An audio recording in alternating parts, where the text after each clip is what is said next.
Hi friends, எல்லோரும் எப்படி இருக்கீங்க? நல்லா இருக்கீங்களா?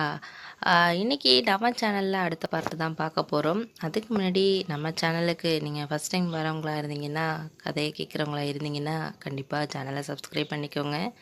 சப்ஸ்கிரைப் பண்ணிங்கன்னா தான் என்னோடய கதைகள்லாம் வந்து உங்களுக்கு உடனே நோட்டிஃபிகேஷனாக வரும். ஸோ வாங்க அடுத்த வீடியோக்குள்ளே போகலாம். அத்தை வந்து அந்த படத்தை பார்த்து ரசிச்சுக்கிட்டே இருந்தாங்க.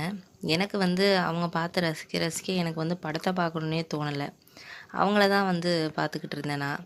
என்னடா இவங்க இவ்வளோ வந்து ஆவலா அந்த படத்தை பார்த்துக்கிட்டு இருக்காங்களே அப்படின்னு நினச்சேன். எனக்கும் ஒரு வித சந்தோஷமாகவும் இருந்துச்சு. அத்தை வந்து இந்த மாதிரி ஒரு எண்ணத்தில் இருக்கிறாங்க அப்படிங்கிறது எனக்கு ரொம்ப ஒரு சந்தோஷமான ஒரு செய்தியாக மனசுக்குள்ளேயே நினச்சிட்டு நான் சந்தோஷப்பட்டுக்கிட்டே இருந்தேன். அதுக்கப்புறம் வந்து நான் என்ன பண்ணேன், படத்தை முடித்தோன்னே அவங்க போய் படுத்துட்டாங்க அங்கேருந்தே. ஆனால் எனக்கு வேலைக்கு போனப்பெல்லாம் வந்து ஒரே நினப்பாகவே இருந்துச்சு. என்ன நினப்புனா, அத்தை வந்து அந்த படத்தை வந்து பார்த்துக்கிட்டே இருந்தது எனக்கு ஒரு நினப்பாக இருந்துச்சு. சரி, இன்றைக்கி நம்ம என்ன பண்ணுவோன்னா, மனசுக்குள்ளே ஒரு எண்ணம் தோணுச்சு. என்னென்னா, இன்றைக்கி வேறு படத்தை பார்ப்போம். அப்பயும் வந்து அவங்க அதை பார்க்குறாங்களா இல்லை என்ன அப்படின்னு தெரிஞ்சுக்குவோம். அவங்க எப்படி தான் இருக்காங்க அப்படின்னு தெரிஞ்சுக்குவோன்னு என் மனசுக்குள்ளே ஒரு எண்ணம் வந்துச்சு. சரின்ட்டு வேறு ஒரு படத்தை வந்து அதே மாதிரி ஒரு 10 மணி போல் பார்த்துக்கிட்டு இருந்தேன்.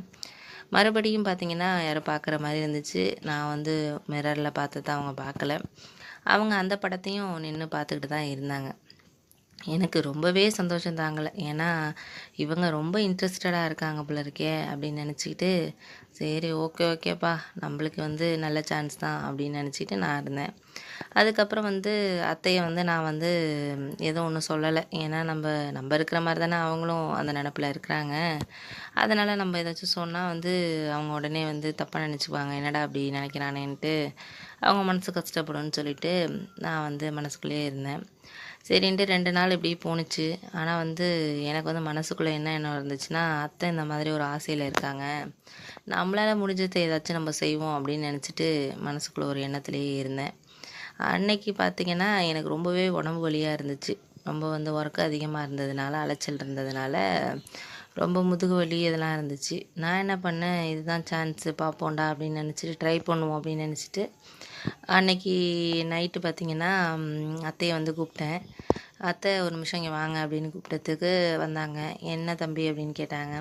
எனக்கு ரொம்ப முதுகெல்லாம் வலிக்குது, கொஞ்சம் தைலம் தேய்ச்சி விட முடியுமா அப்படின்னு கேட்டேன்.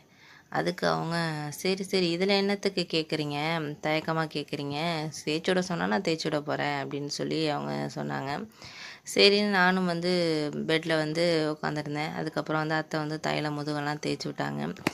அதாவது எனக்கு தைலம் தேய்க்கிறப்போ அவங்களுக்கு வந்து என்ன ஆணுச்சுன்னு தெரியல, ஒரு மாதிரி இருந்தாங்க.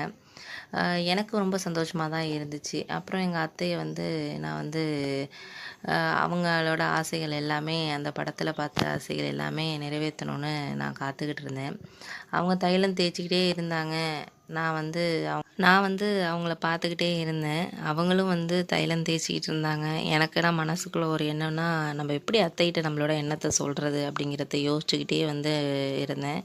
நான் என்ன அடுத்தது அத்தைகிட்ட என்னத்தை சொன்னேன் அப்படிங்கிறத நான் நெக்ஸ்ட் பார்ட்டில் சொல்கிறேன் ஃப்ரெண்ட்ஸ். வீடியோ வாட்ச் பண்ணதுக்கு தேங்க்ஸ்.